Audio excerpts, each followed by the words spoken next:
The rain made Manhattan look like it had been wrapped in cellophane. Lights smeared, sirens softened, the whole city breathing in damp, electric hush.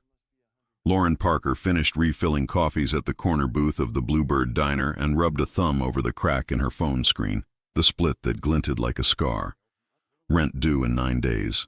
Mom's meds already rationed, shoes too thin for a winter that hadn't even started yet. She reached for a rag that had skidded beneath the counter and her fingers knocked against something heavy. Not the rubbery give of a dropped wallet, not the hollow clink of a forgotten phone. A rectangle of leather and steel.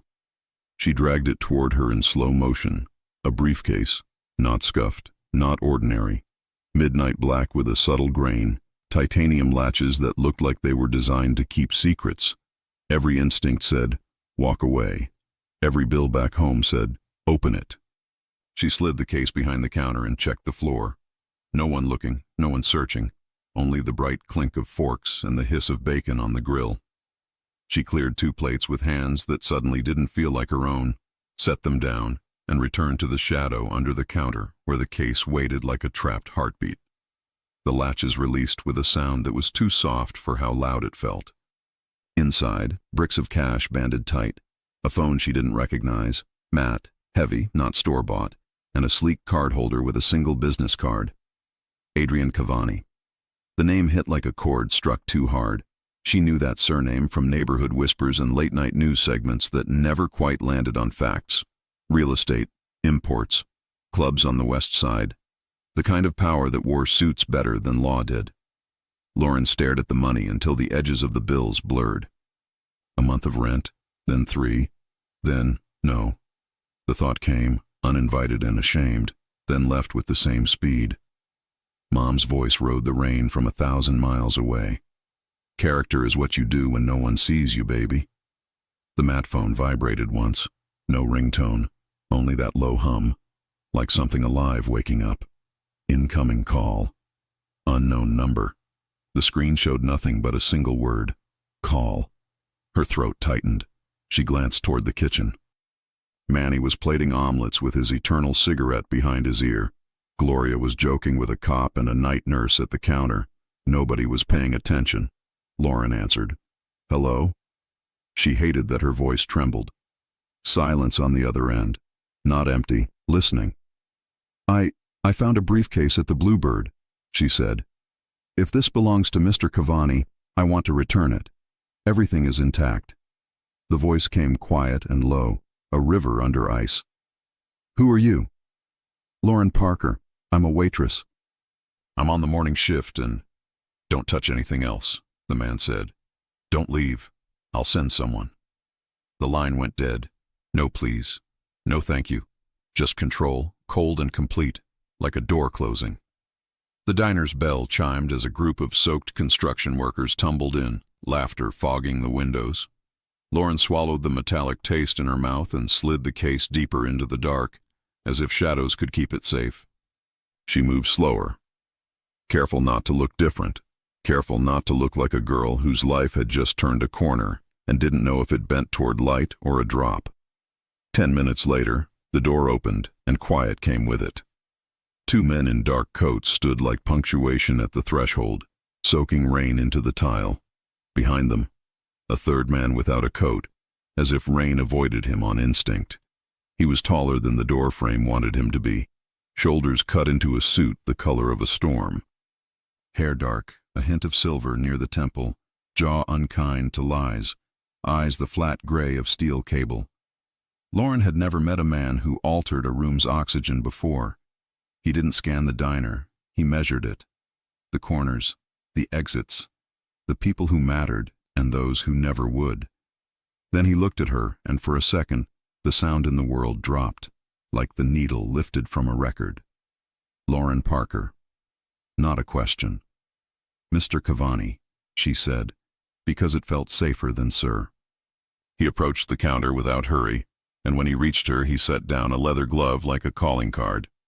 A faint scent of rain and bergamot rose from his suit as if the storm belonged to him. You called, he said. I returned your call, she corrected before fear could catch the words. I found a briefcase. May I? Lauren pulled it from the shadows. His gaze touched the open latches, then the neat stacks of cash. Not surprise, not panic. Calculation. You didn't take anything, he said. No. Why? Because her mother's hands shook when she cut pills in half. Because she'd learned that dignity could survive on very little until it couldn't. Because he'd asked why like a man who had heard every answer and still wanted one more. Because it's not mine, she said. He watched her a beat longer than was comfortable, and something almost like curiosity flickered in those gray eyes. Walk with me, he said. Now. Right now. Mister. Cavani, I'm on shift. She gestured toward the coffee pot as if duty could shield her. He lifted a finger, and one of his men placed a sealed envelope on the counter so fast it felt like magic. For your manager, he said. Your shift is covered. Lauren looked from the envelope to Manny. Manny looked back at the envelope like it was a snake coiled in paper. Go, he said. Take your coffee. Don't forget your umbrella. She didn't have an umbrella. She had a jacket that smelled faintly of hope and detergent. She shrugged into it and took one last look at the life that fit between a grill and a bell. Then she followed the man who changed the air. On the curb, a black car that wasn't just a car. Inside, leather, quiet, the faint hum of money. The city outside ran in silver lines. Inside, time paused. Why keep a case like this unsecured? Lauren asked, because silence made him larger. He tilted his head, not unamused. You assume it was unsecured. So you meant to lose it? Meant, he said, as if tasting the word. No, but I accept loss when it's useful. Useful to whom? You called me, he said. We're here. That's usefulness. He watched the rain. She watched him. The briefcase sat between them like a question with too many answers. The car slid under a canopy, and a doorman opened the door as if the universe had rehearsed this scene for weeks. The building above them was all glass and obedient light. Inside, the elevator rose without buttons, and she saw their reflection. Him portrait sharp, her a soft outline with wet hair and brave hands. On the 40th floor, the doors parted on a space that shouldn't have allowed sound, a hush made of marble and restraint. He led her past art that didn't announce itself, into an office with a window that made the city look like a map he had folded twice and kept in his pocket. He closed the door. The lock sounded expensive. Set it down, he said. She did. Tell me exactly what you did when you found it, he said. Every move, every thought worth saying out loud. She told him. She left nothing out. Not the moment the money felt like an answer and then turned back into a problem. Not the way his name tasted like a story she didn't want to be in. He listened like listening was an investment, a stillness so taut she felt the shape of her own breath. When she finished, his gaze dipped to her hands. Not delicate hands. Hands that carried plates and worry. You have debts, he said. Medical, most likely.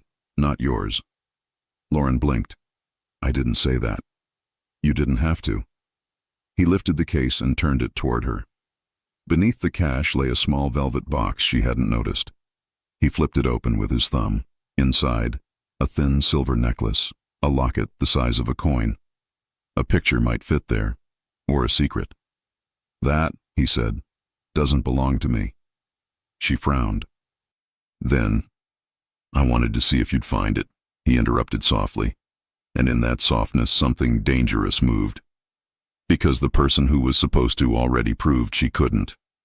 The city shimmered on the glass. The rain ticked. Lauren's voice came smaller than she wanted. What kind of game are you playing with people, Mr. Cavani? He met her eyes like a man used to being the ocean in every conversation. The kind where I decide who I can trust. And the kind where people don't know their pieces on your board? You knew enough to call, he said. Most don't. He closed the velvet box, set it on the desk, and with the same hand slid a second phone across the polished wood toward her. Not Matty, not ominous, just a phone. If you're honest because you're afraid, he said, then fear has a price. If you're honest because you can't stand what you see in the mirror otherwise, that's not a price. That's a spine. Lauren didn't touch the phone. What do you want from me? He leaned back, the rain lighting thin silver lines in his eyes. A favor you don't owe me yet. Her pulse whispered warning into her wrists. What kind of favor? The corners of his mouth didn't move, and yet she felt something like a smile in the room. The kind you can only grant once. The door behind her clicked, the sound of the world deciding. She turned to look, but no one was there. Will you take a truth in trade for your trouble? He asked. Depends on the truth, she said. He nodded as if she'd given the only correct answer. The briefcase wasn't lost, he said. It was left. Her throat went dry. By you. By someone who wants something from me and thinks I don't know it, he said. The case is a message. I needed to see who would carry it. Why me? She hated the plea in that word. Because you picked it up, he said simply, and then, gentler than before, and because you put it down. Outside, a siren stitched a red thread through the rain. Inside, his gaze threaded through her excuses and found the truth. He tapped the second phone once. It lit up with a single contact. Adrian. If you walk out, he said, I don't follow. If you keep that number, you'll only use it when you can't afford to be wrong. Lauren looked at the phone, then at the man whose name sounded like danger and debt and something she couldn't name yet. She didn't reach for it. Keep your case, she said. Keep your games. I have a life. He studied her like a rare weather pattern. Common elements, uncommon shape. For now. The elevator swallowed her and threw her back into the city. Rain met her face like applause she didn't deserve. She walked until the Bluebird's neon reappeared, flickering with the stubbornness of the poor. Behind the counter, Manny closed the drawer too carefully. Everything okay? Lauren glanced at the door, at the window glass where her reflection held steady. I returned what wasn't mine, she said. Manny nodded, slow. They tip. She thought of gray eyes, velvet boxes, and phones that rang with choices. Not in cash. When she finally looked down at her jacket pocket, something cold and precise pressed against her palm. The second phone. She hadn't felt him slip it there. She hadn't felt anything at all. She set it on the counter and stared like it would blink first. It didn't. Neither did she. And yet somewhere between the rain and the glass, a shadow moved. A shape at the far curb watching the diner too long. A presence that didn't belong. The bell above the door jingled harmlessly, but the hair at the base of her neck rose anyway. Who leaves a fortune to test strangers, and who else is watching to see who picks it up? By morning, rumor reached the diner before sunlight did, the kind of rumor that came whispered with pastry orders. A black car on 11th and West 28th, a man with a voice like a blade, a briefcase that turned honest. Lauren kept moving through the Bluebird's aisle like she could outrun names. The second phone lay face down in her apron, a weight she shouldn't carry and couldn't set down. She refilled mugs, slid plates, smiled where she could afford to, and didn't where she couldn't. No one looked at her long enough to guess. The first call came at 9:17 a.m. She didn't answer. The second at 11:04. She didn't answer. The third at 12:51, and this time the phone vibrated the length of the counter, bumped salt into pepper, and forced her hand. She thumbed the green circle like a trigger. Lauren, said the river under ice. She swallowed. You put a phone in my pocket. I gave you a way to not die curious.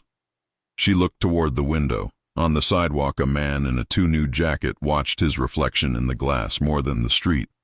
She'd noticed him at 8 now, and then again at 10:30. She'd told herself he liked his own face. What do you want, Mr. Cavani? Breakfast, he said. And to return something that's not mine either. I'm at work. So am I. The line went quiet in a way that made her hear breathing she wished she couldn't. She made herself laugh, and it almost sounded real. We serve eggs all day. Sunny side up, he said, as if discussing treaties. Sourdough, coffee, corner booth. The call ended. He arrived 3 minutes later, not because of the distance, but because of the decision. The black car didn't drop him at the curb. It became part of the curb. When he sat, the diner shifted around him like it had expanded to make room. Manny whispered, You want me to... I've got it, Lauren said. She poured coffee into a cup she would never again use for anyone else. He took it black, simple for a man who was not. When she set the plate down, eggs bright, sourdough honest, he slid a plain envelope under the napkin dispenser like a secret in a church. "For your mother's prescriptions," he said, not loudly, not softly. "A loan, if you prefer the word. A gift, if you insist." "I don't want your money." "That's not money," he said. "That's time you can buy back." She didn't touch the envelope. "Why do you care?" He lifted the coffee. The steam rose and the city's hurry slowed. "Because you called me when you could have called no one." She didn't have an answer for a truth she didn't want to admire. He ate without hurry. Lauren refilled coffee that didn't need refilling. The man in the 2 new jackets stepped away from the window and then returned like a tide that forgot what water does. "Do you know him?" she asked, nodding toward the glass. Adrian didn't look. "I know what he is." "What is he?" He finally let his gaze find the window, and the window obeyed.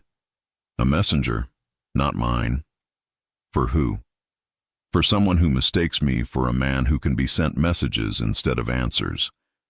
She heard the subtle shift in the diner, the way other rooms sensed weather changing. Adrian lifted a single finger, and one of his men materialized from the door jamb like a choice she hadn't noticed. A minute later, the 2 new jacket was gone. The glass held only last year's wreath reflection, and the word breakfast in backwards, peeling gold. "Last night you said that locket wasn't yours," she said. "Correct." "Whose is it?" He cracked toast as if breaking it meant something. "A woman who lied to me. A woman who might lie again. I don't tolerate second lies." "Then why keep it?" "To remember the cost of first ones." He finished his eggs and wiped the corner of his mouth with a napkin, a gesture so precise she felt the sting of it.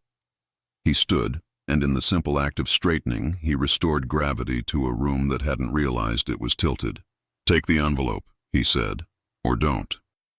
But if you don't, answer me this. Are you saying no to me, or to the person you love who needs the medicine you will pretend you can afford without help?" Anger rose hot and stupid in her throat. It felt like being 13 again and realizing the world wasn't a test you could study for. "You don't get to talk about my mother." "Then talk," he said, and somehow it didn't sound like an order. "Say no if no is true. Tell me it won't help. Say you'd rather bleed than owe me blood." The envelope's edges pressed into the napkin dispenser. Her hands shook and she told herself it was coffee. "I don't like being bought," she said. "You aren't," he replied. "You were already priceless. I'm negotiating with gravity." She hated that his words found the place where she kept reasons. She hated that he spoke like a man who had listened more than he confessed. She hated that he stood there in a diner that smelled like bacon and bills, and made the word choice feel like a cliff with a view. She slid the envelope into the pocket of an apron that had never held more than change. He nodded once, the exact degree between thank you and of course. "I won't ask what you decide with it. I don't need to know." He left the cash for his meal, more than anyone decent would. He lifted his hand to Manny, and somehow it came across as respect rather than threat. At the door, he paused and turned slightly toward Lauren. "When you use that phone," he said, "use it as if you only get to once." He left. The bell above the door dared to jingle, and then thought better of it. After the car pulled into the river of traffic, the world rebooted. The diner resumed its small, brave business of feeding the tired. Manny tapped the envelope with a spoon. "I'm not your father," he said, "but if I were, I'd say, medicine first, principles later." She managed a laugh that didn't embarrass her. "If you were my father, you'd have worse jokes." He grinned. "Use it, kid. Don't make me tell your mother on you." She did not open the envelope until midnight. She counted the bills once, then not all the way the second time, and then she stopped counting because sometimes numbers turn into decisions and she wanted this one to turn into breath. When she finally slept, she dreamed of a locket with nothing inside, of windows that turned the city into a chessboard, of a name that sounded like a question that didn't exist before it was asked. At 2:14 a.m., the second phone vibrated against her nightstand. One word lit the screen. Downstairs. She didn't answer. She looked through the peephole and saw only the damp glow of hallway light. No footsteps, no shadows, only the light that all cheap buildings share. She texted, "Who is this?" 3 dots. Then, "You left your umbrella at the diner. Also, you don't own one. Bring the phone." She stared down at herself, sweatshirt, socks with a hole, a girl who had run out of decent pajamas when she was 19. She told herself she didn't have to go. She told herself the elevator could be broken. She told herself 100 things, and then she grabbed a coat. Outside, the city had turned itself back up. The rain was lighter, the reflections less sharp. A car idled at the curb and the passenger door opened without a person attached to it. 2 breaths later, Adrian Cavani was a presence again, the interior lit by the dash's glow like a confession told in low light. She slid in. He didn't look surprised. "You could have knocked," she said. "You could have asked me to," he replied. "I didn't invite you." "You called," he said quietly, "by keeping the phone on." She wanted to resent him for being right. She wanted to resent herself more. He pulled a small envelope from his jacket. Not money thick. Thought thin. He turned it in his fingers, the way men did when the thing inside mattered more than it should. "People I trusted are moving pieces I didn't place," he said. "The case was meant for someone else. It reached you. That changes the language of the board." "I don't play," she said. "Not your game." "You don't have to," he said. "But people who do will move around you anyway." "What's in the envelope?" He placed it in her palm, and her skin remembered his temperature. She opened it to find a photograph, 4x6, glossy. A woman stood in profile on a club balcony, dark hair in an immaculate twist, the kind of dress that made the room expensive. On her wrist, a bracelet glinting like a promise. Around her throat, a locket like the one in the case. The caption, scrawled in a hand that didn't do mess, Harbor Club. Friday, 11:40 p.m. "That's the woman who lied," he said. "She used to wear another name. Now she wears this one. What do you want me to do with this?" "Hold it," he said, "until you feel the weight of it. Then tell me what you think of it." She stared at the woman, at the locket like a dare, at the skyline behind her that chose which lives it gave back. "I think," Lauren said slowly, "that anyone who looks like this in a place like that has never stood in a pharmacy and calculated whether the pill you cut in half still works." His mouth didn't move, but the atmosphere of him did. "You don't look like a girl who cuts pills." "That's the point," she said. "None of us look like what we do when no one sees." They sat in a silence that didn't feel like a fight. The car's hum was a low, consenting sound. The city's hum was a louder one that didn't care. He turned. The movement was small. The effect was not. "If I ask you to come with me Friday," he said, "and see something with your own eyes, will you say yes?" "No." A pause, not offended, interested. "Why?" "Because you didn't say, please." A beat, and then an almost smile that didn't reach the careful places. "Please." "Yes," she said, before her caution could edit the truth. He nodded once, approval without triumph. "Wear black. And remember, if you break forward."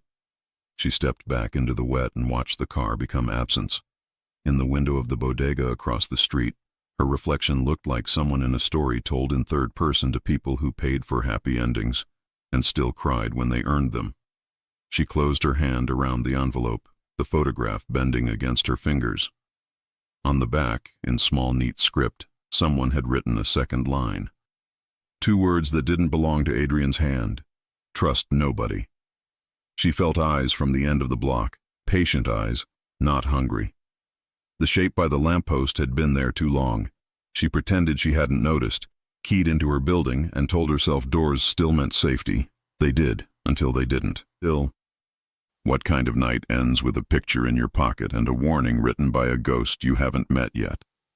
The Harbor Club lived above the Hudson like a shark, a glass smile with velvet teeth. On Friday, when Lauren stood across the street in a dress she couldn't afford, the city felt like it had invited her to a dance she didn't know the steps to. She'd done her hair in her mirror with 3 bobby pins and hope.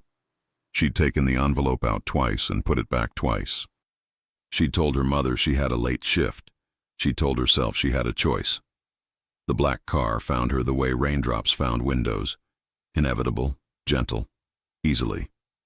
The door opened, and there he was again in the kind of suit that made the night hurry out of his way. A tattoo curled just above his cuff, the stroke of ink startling against the white of a shirt that cost a week of her life. "You clean up like trouble," he said. She snorted softly, and the sound surprised them both. "That's supposed to be a compliment. That's supposed to be an answer?" He offered his hand to steady her into the car. She didn't take it and somehow still felt steadier. Inside, the case sat on the seat like a pet the city had domesticated. He lifted it by its handle as if it weighed a regular amount. "Tonight," he said, "you observe. You answer only when I tell you to. If someone asks who you are, you tell them the truth." "Which is?" "A waitress," he said. "People who underestimate you tell you exactly what you need to survive them." They entered through a side corridor that smelled like lemons and secrets. The elevator required 2 keys and a muscle in someone's jaw. The club opened on a room that believed in red velvet, red glass, red laughter at the edges of dark tables, where men pretended to be bored and women pretended not to notice. Adrian moved through it like he had paid for the paint on the walls. Heads turned the way birds do when gravity changes. Lauren walked half a step behind, eyes cataloging details exactly like he wanted. Who looked at the case, who looked at her, who looked too carefully at nothing. On the balcony, the skyline made a promise it had no intention of keeping. The woman from the photograph stood where the caption said she would. In person, she looked sharper. The locket winked at the city's teeth. 2 men leaned in to hear her and then leaned back as if what she said had heat in it. Adrian's voice left his mouth without raising. "Name."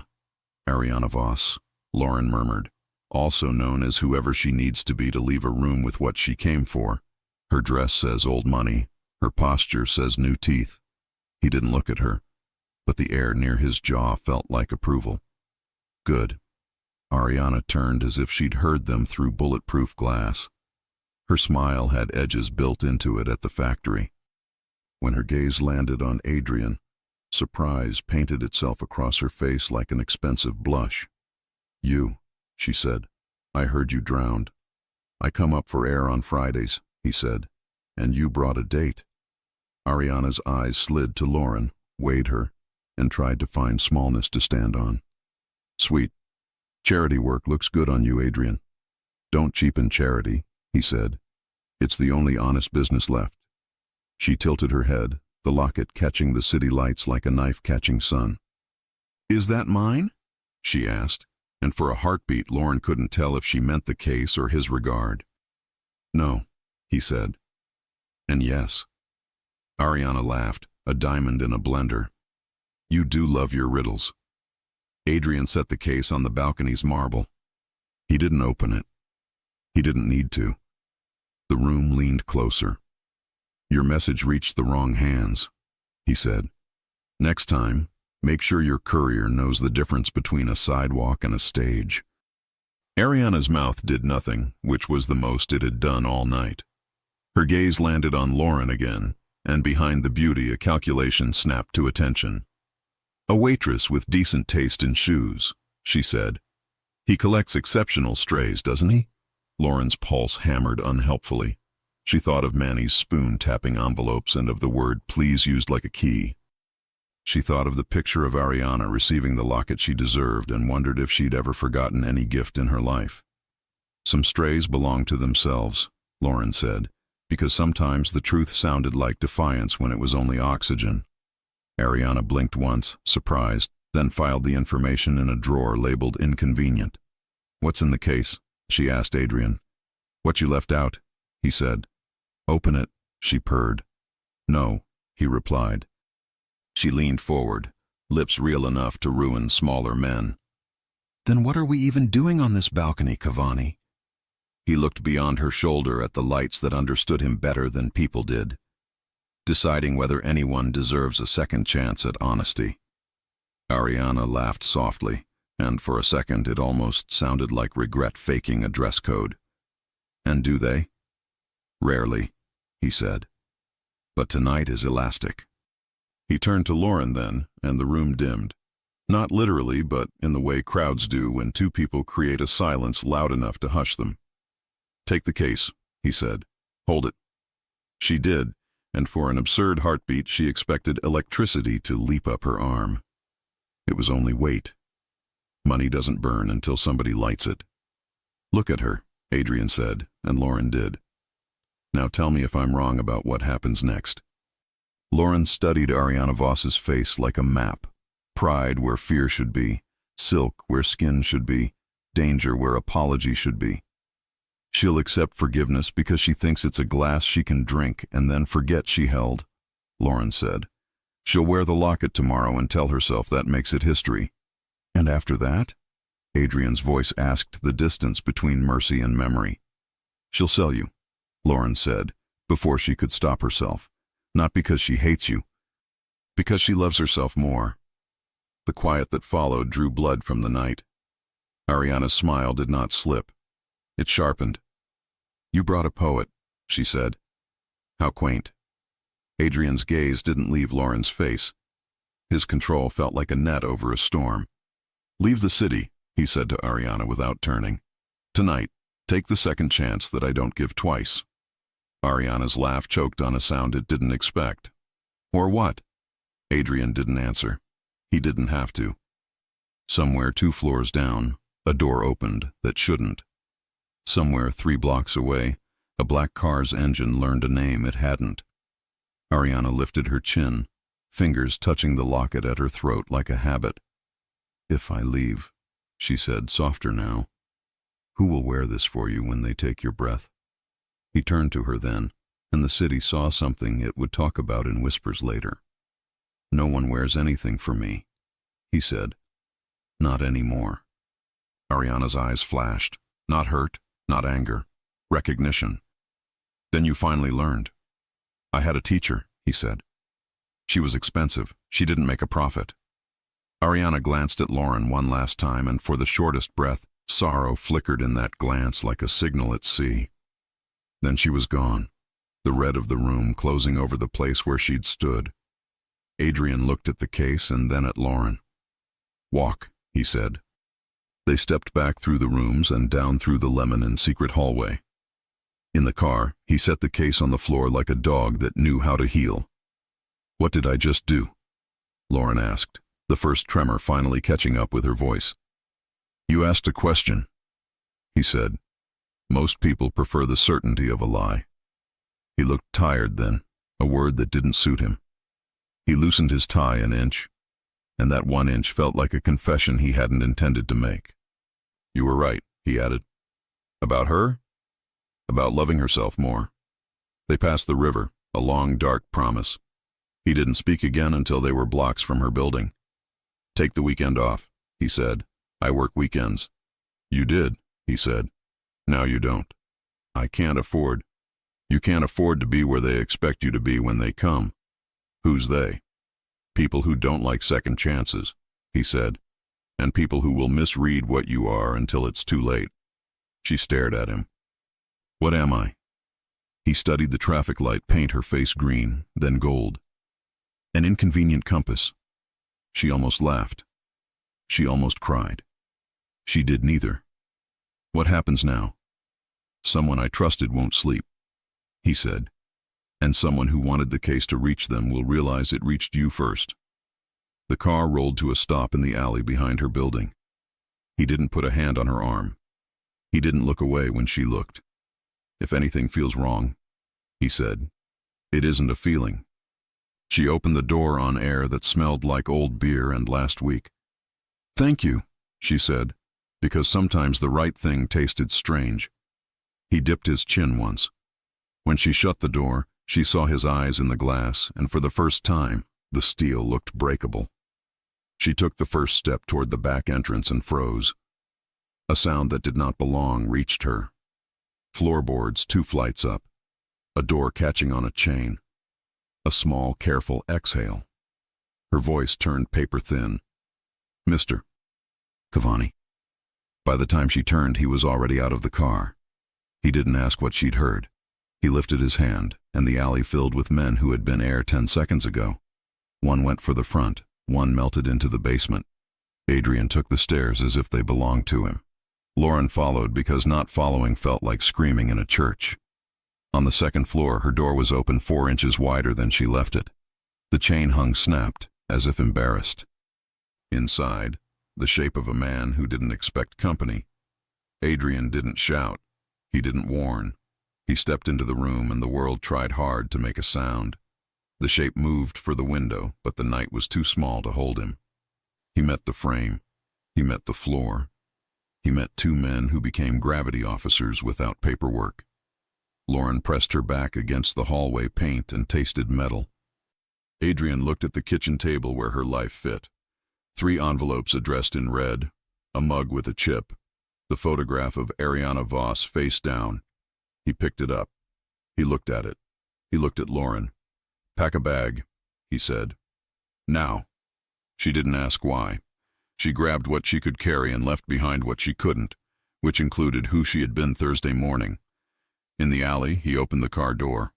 On the seat, the case waited like a dog that wanted to be better. "Where are we going?" she asked. "Somewhere I never take anyone," he said. "And why me?" He held the door for her, and for the first time it felt like courtesy rather than control. "Because you still tell the truth when it hurts," he said. "And because someone who hates me knows your name now, and that makes you my problem."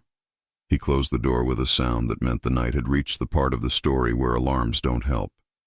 The car moved like a secret toward a destination she didn't have the language for yet. What kind of safety begins with a broken chain and a man who calls you a problem like a promise? The property sat beyond the Palisades where New Jersey pretended to be quiet. The drive wound through pines that knew how to keep a confidence. The house was all shadowed stone and ink-black glass, modern without the arrogance, guarded without the theater. No statues, no fountain. Just a door that didn't invite anyone.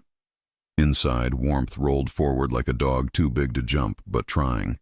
The foyer didn't gloat. The living room let the view do the work.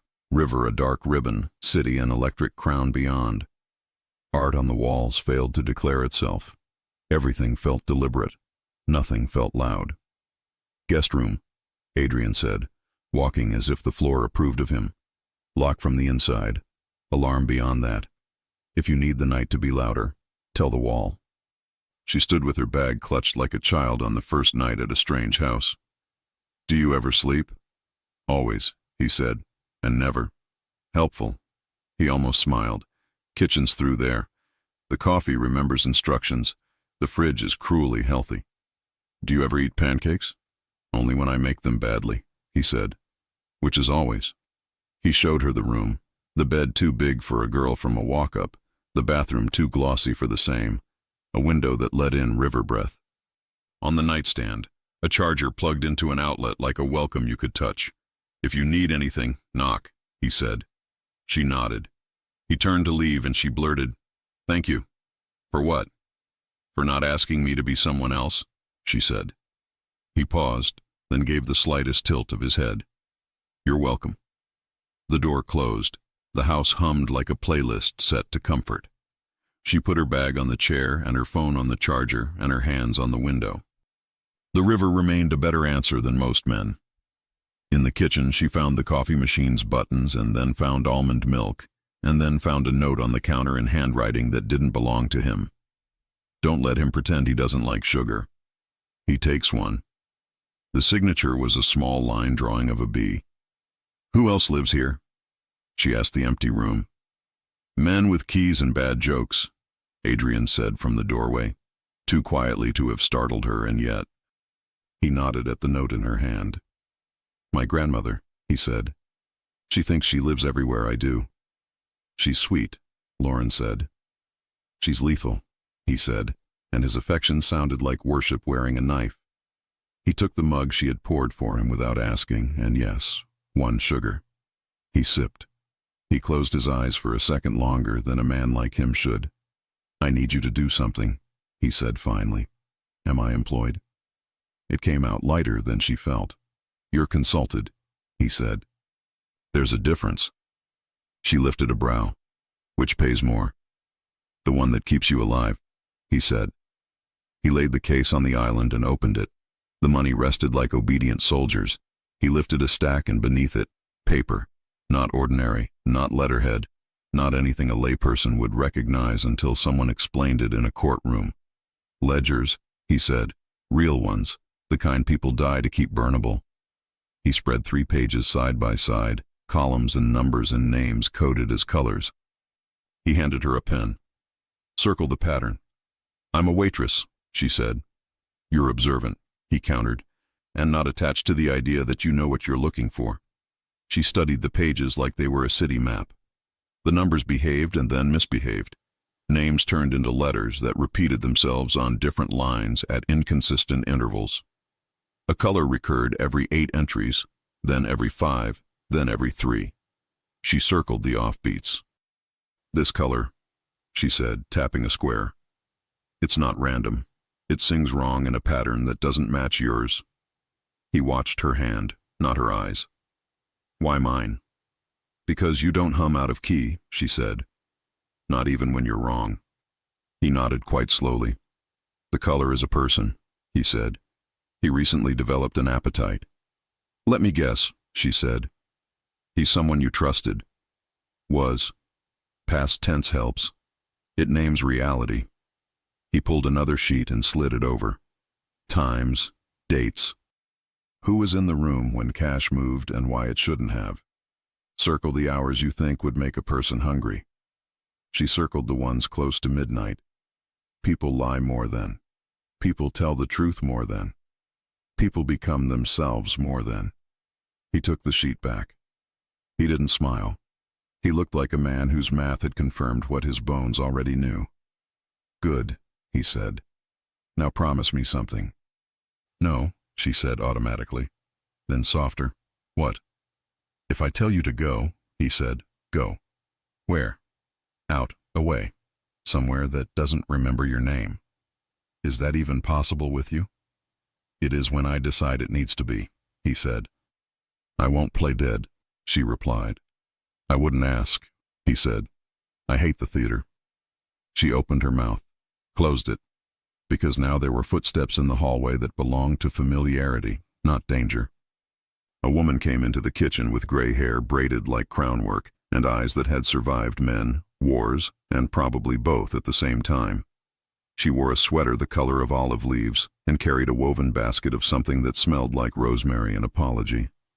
Nona, Adrian said, and there it was. The smallest shift. The careful man turned human with a single word. You shouldn't be here tonight.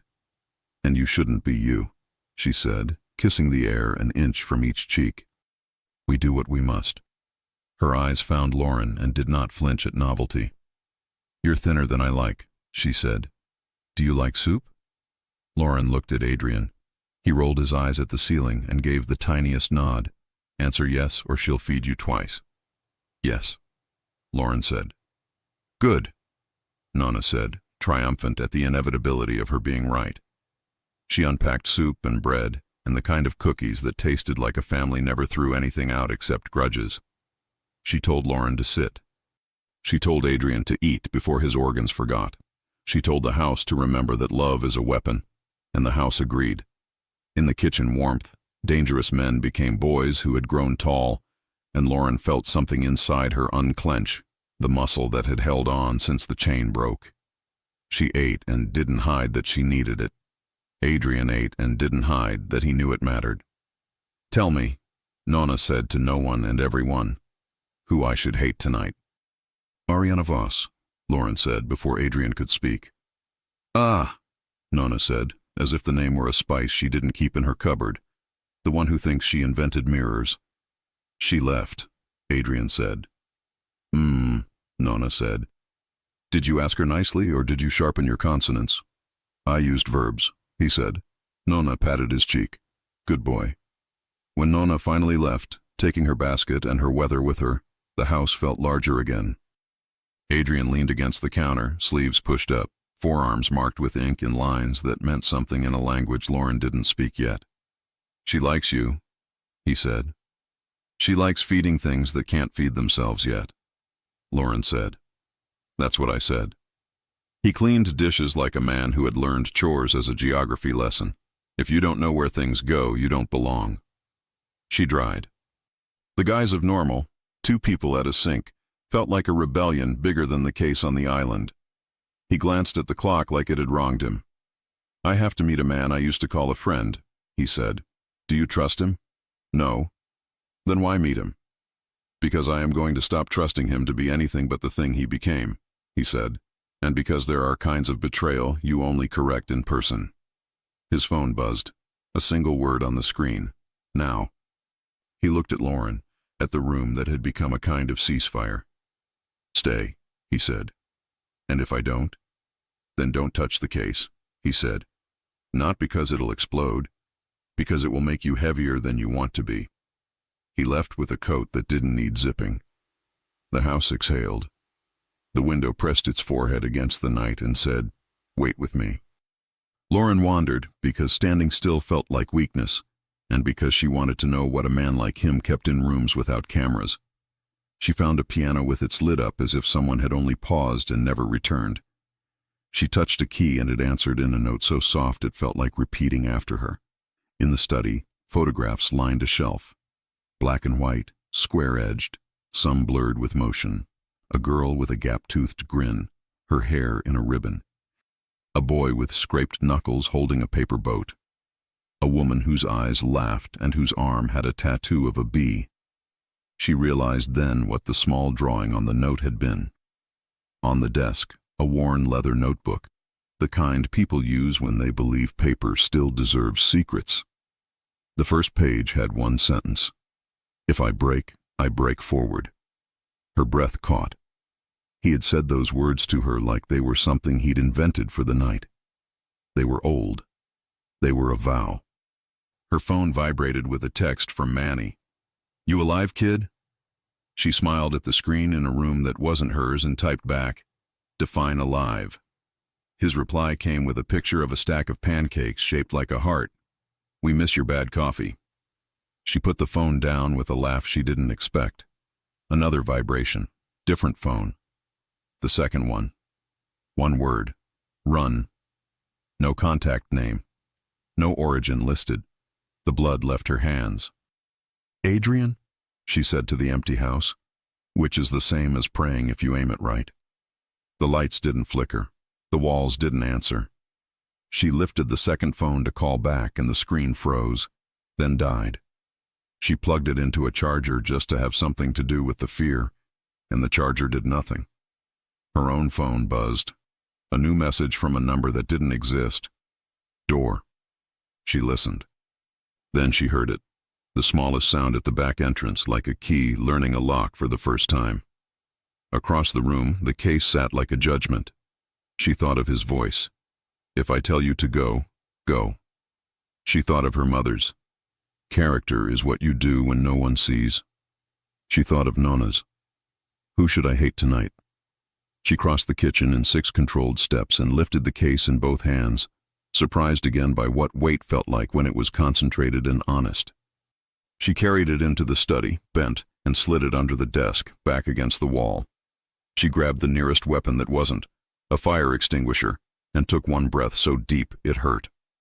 The back door opened the way guilt does, quiet, definitive, certain of its right to enter. How many ways can a life become a hallway between a voice that said stay and a message that said run? Footsteps on stone. One set. Not hesitant, not loud. The kind made by men who had learned to place weight without sound. Lauren's heartbeat found the oldest drum. She flattened herself against the study's wall and remembered what Nonna had said. Love is a weapon. So is surprise. A shadow touched the doorway before the man did. He was lean, expensive, late 30s, the kind of handsome that gets people promoted beyond their competence. His hair gleamed. His shoes didn't dare scuff. In his left hand, a knife that belonged in a different century. In his right, a canvas bag the size of a life. He swept the room with his eyes, fast, thorough, the way searchlights do. Those eyes landed on the desk, slid under it, and skated past the dark shape hidden in shadow. He stepped to the bookshelf like a man stepping to an appointment and pulled a title off the second shelf with the ease of someone who had rehearsed. Something in the wall clicked. The painting of a harbor at dawn swung outward an inch. A wall safe. He smiled with his mouth only. "You always keep a copy," he said to the empty room as if it had ears. "It's your flaw." He pressed his palm to the steel pad. The safe clicked again, a small betrayal of a very big trust. He opened it and reached in. Paper came out. Not money, not ledgers.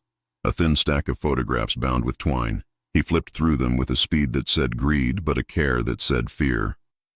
Lauren stepped out before she had planned to, because there are moments when the plan is less alive than the person you refuse to become. "Looking for your reflection?" she asked. He turned and his handsome went to war. For half a second he looked impressed. "You must be the waitress," he said. "I didn't expect presents." "People say that when they expected me to be smaller," she replied. He laughed softly like a man practicing for a mirror. "You know, this whole Good Samaritan thing plays well. You keep it up. You could be mayor of a small moral town." "Who are you?" she asked, because it bought seconds and also because she wanted to know the name of a man who broke into a life like a locksmith. "Don't be disappointed," he said. "People always expect Judas to look like a worm. He never does." "So that's a yes," she said. "You're the friend." "We were children together," he said, and a shard of something real moved under the smug. "We learned to steal bread before we learned to choose the prayer for before or after." "You could apologize," she said. "I could," he agreed, "but then I'd have to mean it." He moved then, a step toward her that wasn't aggressive, only inevitable. She lifted the fire extinguisher. He stopped. "Brave," he said. "Foolish. Overrated." "What's in the bag?" she asked. He held it up like a magician. "The parts of his life he thinks he doesn't need. Men like him always throw away the wrong parts." "Then why steal them?" she asked. "Because I like to finish jobs properly." She felt it then, the weight of the case under the desk like a heartbeat through the floor. He watched her eyes and followed their betrayal. "There we are," he said softly. "Good girl." He moved toward the desk and she moved faster, swinging the extinguisher like a woman who has measured the distance between and decided nobody else will do the math. The canister met his forearm with a sound like a plan changing. He grunted, more annoyed than injured. The knife clattered to the rug and cut nothing but the thread holding the photographs. They spilled like secrets onto the floor and the top image faced the ceiling. A younger Adrian with another man, both smiling too hard, a third figure in the background, Ariana, watching with a locket 2 years too early. The intruder swore, and the word was small compared to what he meant. He lunged for the desk, and Lauren did the only thing she could think to do that wasn't wrong. She kicked the case hard. It slid deeper under the desk, too far for his reach, too heavy for a swoop. His smile broke. "Fine," he said, and his hands turned to fists. The first swing caught her shoulder and lit fireworks behind her ribs. She stumbled. The second swing didn't land because Adrian walked through the doorway like a verdict. No raised voice, no showmanship. A silence that felt like gravity deciding to increase. He didn't look at Lauren because he didn't need to see her to protect her. He saw the man, and the man saw he had been a child once, and this was not that day. "Dante," Adrian said, and the name filled the room with history. "I hoped it wasn't you." "I knew it was." "You hoped you were wrong for once," Dante said. "It's sweet. It doesn't suit you." "Put the bag down," Adrian said. "Come take it," Dante replied. They didn't move for 3 heartbeats. They shook the foundations with how still they stood. Then Dante did something small and huge. He looked at Lauren. Just a glance. Just enough to tell Adrian he had made a religion and Dante had found its child. Adrian stepped between before any more blasphemy could occur. The 2 men closed the distance with a speed that made the walls want to help. It wasn't cinematic, the way men pretend to fight when they know they're being watched. It was quick and mean and full of echoes. Dante moved like he'd learned to survive. Adrian moved like he'd learned to protect. Dante went for the knife and got a broken memory instead. Adrian went for his wrist and got the truth. Dante would not stop until someone else did it for him. They hit the desk. Papers, wood, passed. The case thudded against the wall. The photograph of Ariana skittered under the rug, the men breathing like they were borrowing the night's lungs. Lauren didn't remember stepping in. She only remembered that both men turned surprised to find her hand on the fire extinguisher again. She pressed the lever, and a blast of white chemical snow swallowed Dante's eyes and filled the room with a winter that might save spring. He swore, blind and coughing. Adrian moved once, twice, and then Dante stood with his hands behind him, wrists bit by the zip tie that had been in Adrian's pocket waiting for this very moment. He sank back against the desk, chest heaving, eyes furious with the indignity of being ended by a waitress and a safety device. "You think this changes anything?" Dante spat. "Yes," Adrian said. "It changes the distance between me and who I promised I'd never be again." Sirens approached. Not the cities, the houses, the sound of men who answer to loyalty more than salary. They filled the doorway with competence. "Take him," Adrian said. His voice had steel in it, but the edges were for himself. No theater, no headlines, no mistakes. They lifted Dante carefully, because care is a statement too. He passed Lauren, and for a second the chemical snow cleared from his eyes. "He'll forgive you until he can't," Dante said to her. She met his gaze and answered with the one thing he no longer recognized. "I don't ask permission to be forgiven." He laughed, a sound with broken glass in it. "Then you're perfect for him," he said. They took him. The room settled into after. The snow curled up the edges of furniture and learned the shape of the rug. Adrian leaned on the desk and exhaled everything he hadn't said. Lauren set the extinguisher down as if it were heavy with more than foam. "You okay?" she asked him, and it felt like the wrong question, and also the only one. He looked at her then fully, the control shut off like a faucet. "You should have run," he said, and for once there was no displeasure, only raw relief that stung like kindness. "You said if you tell me to go, go," she replied. "You didn't tell me." His mouth tilted in gratitude that wouldn't call itself that. "Next time I won't give you the choice." "Next time I won't listen," she said, and then the laugh they both failed to stop became the only human sound brave enough to live in a room that had just remembered violence. Nona arrived like weather again. She glanced at the mess, the snow, the marks on Lauren's shoulder, the cut on Adrian's lip he didn't know he had. She tisked, then did what grandmothers do when men try to be larger than their wounds. She pressed a clean cloth into Adrian's hand and a cookie into Lauren's. "Who should I hate tomorrow?" she asked. "Anyone who tells me to stop feeding them," Lauren said. "Good answer," Nona said, satisfied. They cleaned together because sometimes processing is made of water and towels. They returned the case to the island. Adrian locked it, and the finality felt less like secrecy and more like punctuation. He poured 2 fingers of something expensive that tasted like someone else's mistake. He handed one to Lauren. She didn't drink, and he didn't insist. He set his down. "I was going to tell you," he said, "about Dante, about Ariana, about why the case had to find someone who would call me even when she didn't want to." "You just did," she said. He looked at her as if the city had finally given him the one view he had paid enough for. "I owe you," he said. "I don't like owing people." "Then don't," she said. "Show me instead." "What?" "That you meant it when you said you're done with games," she said. "Tell the truth before it hurts, not after." He closed his eyes for a fraction, like a man tasting medicine and realizing it would save him. "I will," he said. In the far room, a soft vibration trembled the desk he had locked. He opened the drawer. The matte phone from the case lit up like a nightlight in a child's room. He pressed the answer key without greeting. A voice Lauren hadn't heard yet slid into the kitchen like a leak. Female. Cool. Too careful, to be honest. "Did you enjoy your snowstorm?" Ariana Voss asked. Lauren's eyes flew to Adrian's. He didn't look away from her as he replied. "You're late." "I always am," Ariana said. "It gives me time to see who's still there." "And what do you see?" Adrian asked. Pieces where they belong, she said. And one piece you forgot to remove. Lauren didn't feel cold. She became it. Adrian didn't move. He didn't need to for the room to know it was on the verge of a new shape.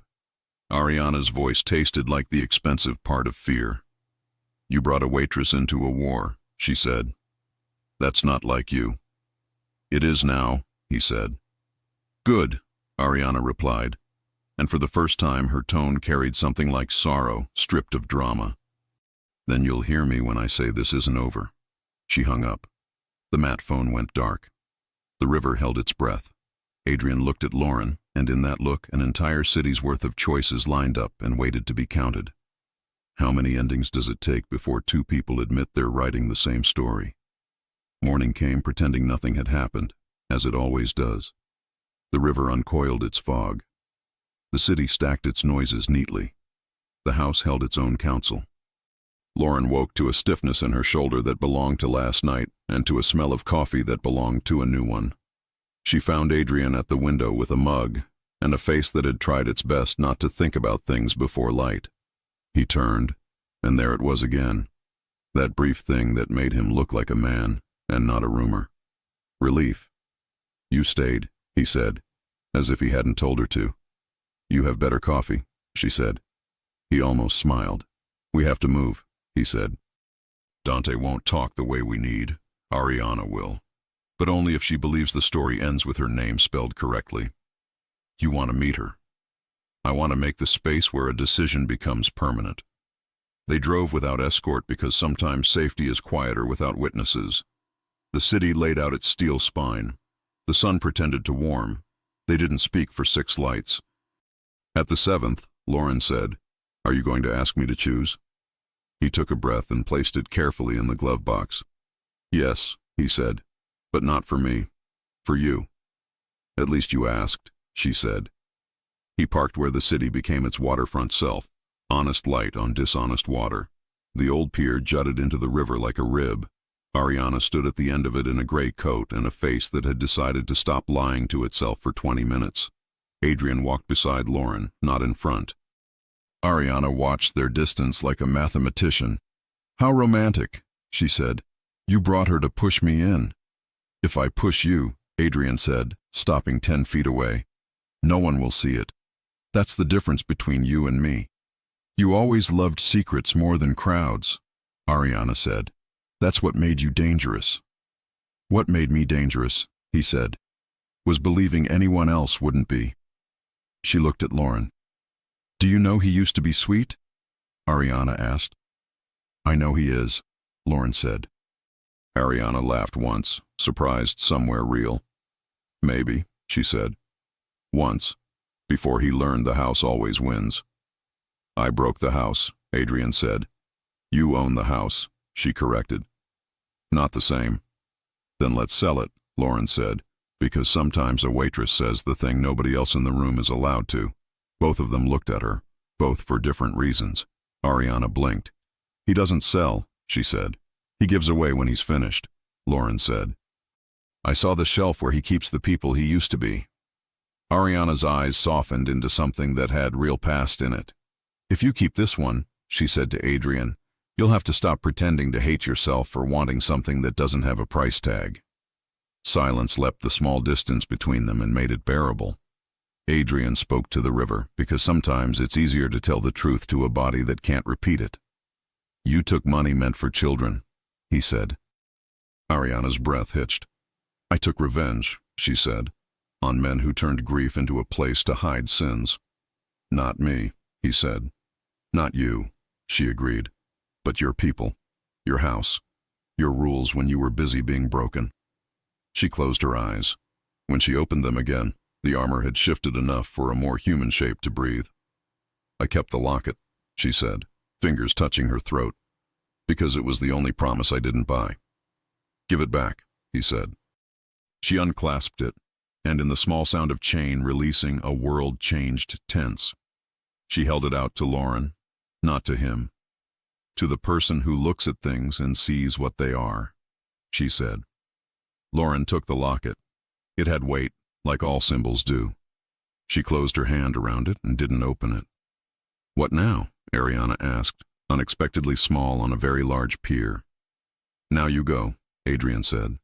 "For good, and you leave a map behind with all the treasure you stole marked with red X's."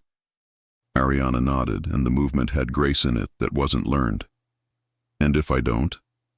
"Then I stop being sweet," he said, and there was no threat in it, only fact. She smiled, a real sad thing.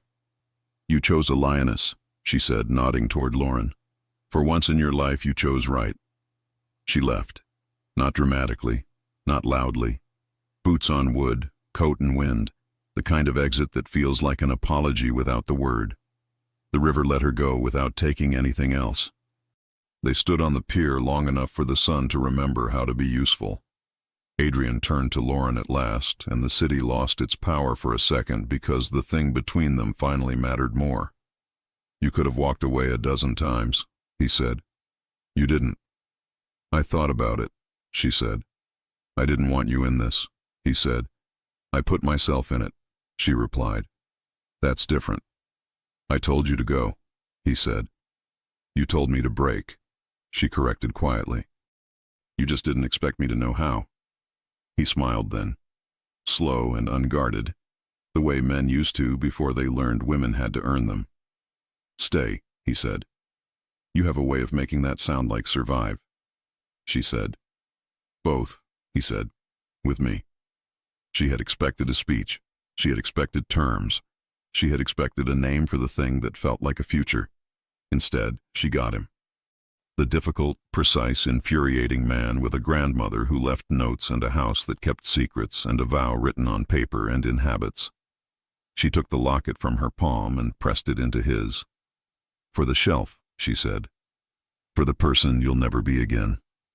He closed his fingers around it, and she watched a muscle in his jaw find a new job. "Partners," he said, the word natural on his mouth. "Partners," she repeated, and the sound of it tasted like coffee and peace.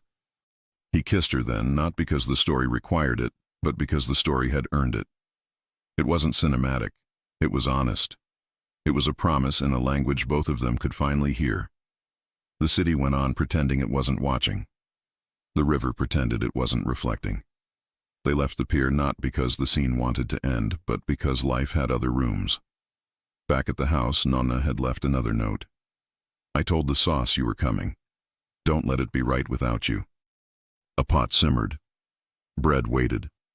The study, cleaned of snow and old plans, held light differently, as if it had decided to endorse mornings again.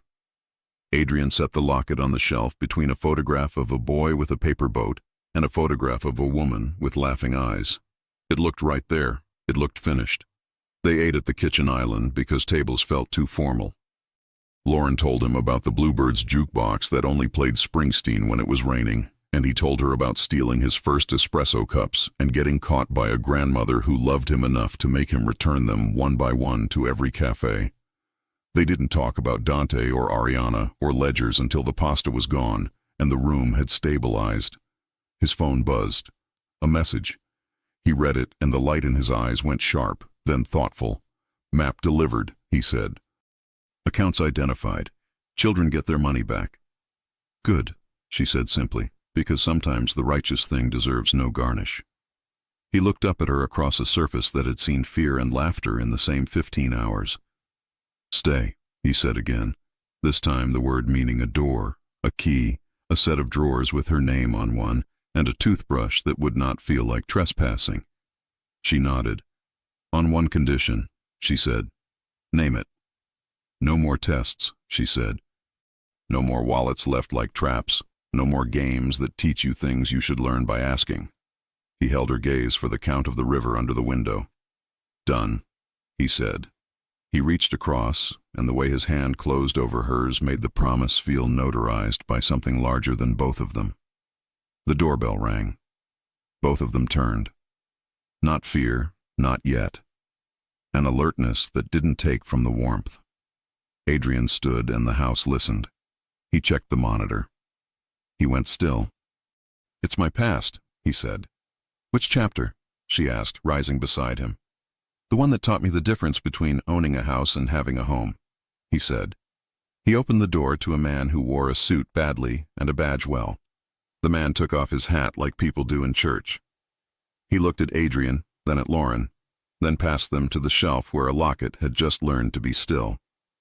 "Mr. Cavani," the detective said, "we need to talk about a message someone sent me last night with your number on it."